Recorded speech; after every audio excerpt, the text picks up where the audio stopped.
Today I have a question for you. Are you and I being brainwashed? Now, that's a pretty heavy question. What is brainwashing? Well, it is somebody getting us to think thoughts that they want us to think because they want to own us. Well, I want to start with this presentation talking about the largest religion in the world. The largest by far. It's not Christianity. It's not Judaism. It's not Islam. It's much bigger than that. In fact, it probably incorporates just about all of them. It's not Buddhism. It's not Hinduism. It's not even atheism or secular humanism. It's not agnosticism. It's not Scientology.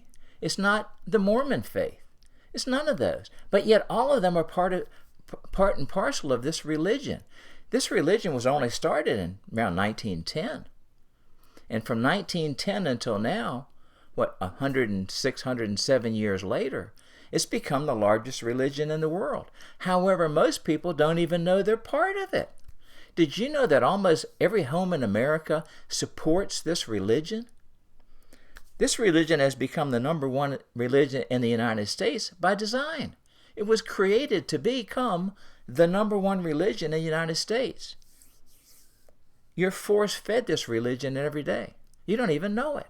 In fact, when I expose it to you, you're going to say, wow, I didn't even realize that.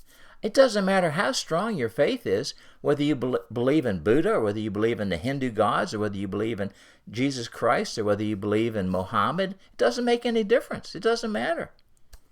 This religion controls the media in the United States. Now, how do you control the media? Well, it's simple. You buy it. You own it. And then you control it. How many corporations own the media in the United States, the major media? 6. Just 6. That's all. This religion controls the government. Well, how do you control a government? With money. With money, you control them. You buy them. You buy the people that you want to control. And our government, our senators, our congressmen, they're made up of people. They're all people. Now, do they have a price? Here's the question. What does it cost to buy someone? Well, everybody's price is different. I knew a guy that for $30 million, George Soros convinced him to promote a false teaching about global warming for the money. It was all about carbon taxes. It was all about making money. I mean, I went to school with the guy, Al Gore, went to St. Albans with me. I went to school with a lot of people at St. Albans that have been bought and sold and moved and promoted. Donnie Graham and I were classmates all through school. And Donnie belonged to the Bilderberg group for a season. I don't know if he still does or not. But, when you're around that all your life, you don't see it because you're right in the middle of it. So how are you being brainwashed? Well, this religion is so slick that people don't even realize it's a religion. What's the definition of religion? Well, religion is a particular system of faith, but the one that really gets me is religion gives permission to another entity to have authority over oneself. This entity can be a higher power or an authoritarian figure. Many religious people follow their pastors or their priest or their rabbi or their imam or their bishop or their deacon or some friar or some people in authority in their religion, correct? Well, that's what religious people do. Humans naturally want to belong to something, and they want to be led. That's human nature. The largest religion in America, what do you think it is? I'm going to give it to you in one word. The word is sorcery. Well, you say, that's not true. Well, what is sorcery? Where did the word sorcery come from? What's the foundational meaning of the word sorcery? Well, I'm going to give it to you. In the Greek, it's the word pharmakia. It's the practice of alchemy. It's mixing potions and lotions and motions. The alchemy is the medieval forerunner of chemistry, and it's based on concoctions, drugs that overpower the human body. So how is this that sorcery has become the number one religion in the United States? Well, it's simple. It's simple. The priests of sorcery wear official smocks, and they go around under an authority. And when you find yourself to be diseased, you run to them to be fixed. Well, there was a fellow back in the Old Covenant, King Asa, and he had a problem with his feet. And probably what it would be today would be something like he had bad circulation. But whatever it was, he didn't go to the healer. He ran to the physician. And finally the physicians couldn't help him. Then he ran to the healer. Who is the healer? Well, somebody created us. And if he created us, you think he knows how we're put together?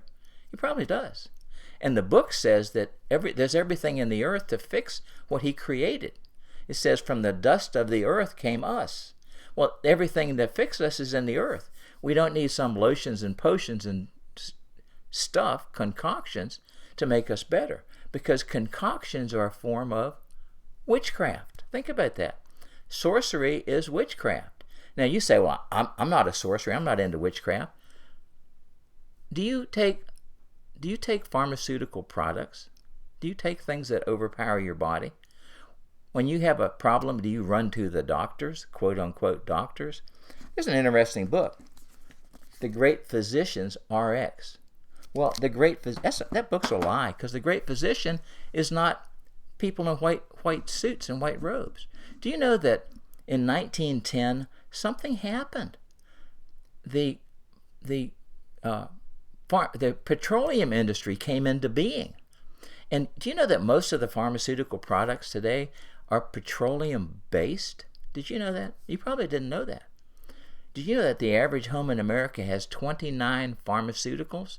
Now, I'm including, Advil and aspirin and Tylenol and, these things. I'm including them. But the average home in America, and so if you have those in your home, you're supporting this religion.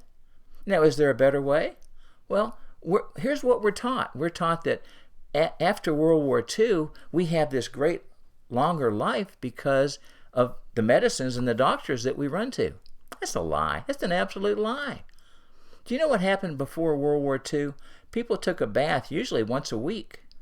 Because we didn't have the things we have today, like showers and plumbing and things that we have today. We didn't have them before World War II. So the toxins on people's bodies, if you put something on your body, it goes into your system.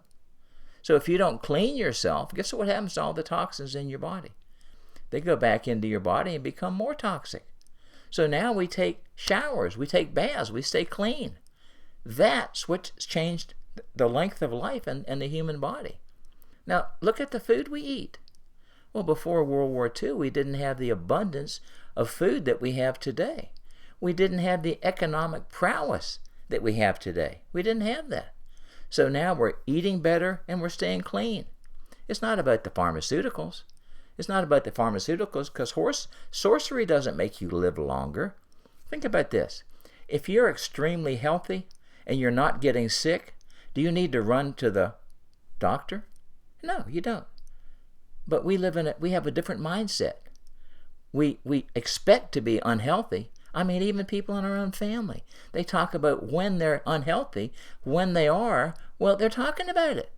And I go into religious buildings where congregations are all talking about, oh, I have this and I have this. It's like a badge of honor to be a sickly person.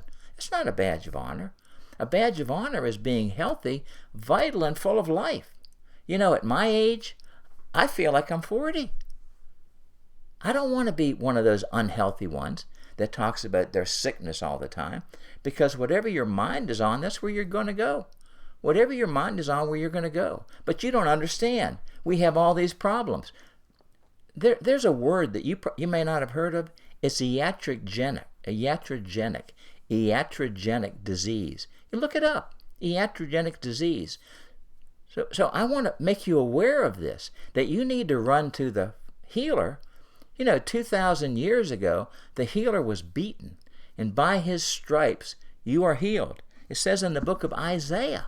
Isaiah was written many, many years before that. It says in the book of Isaiah that by his stripes we are healed. He is the healer. Medicine is not the healer. The healer is the healer. And who is the healer? His name is, you know him probably as Jesus. His name is his birth name was Yeshua. Yeshua, the healer. So I want to give you a couple things. I want to challenge you just a little bit. If you're running around bragging about your sickness, shut up. Quit it. What is wrong with you? Wake up. Start talking about Him and healing, and ask Him for your healing. If you ask Him, He may just surprise you and give it to you. You don't want to run to the physician when you can run to the healer. So run to the healer. So I'm not going to dump a lot more stuff on you. I just want to wake you up. I've been brainwashed.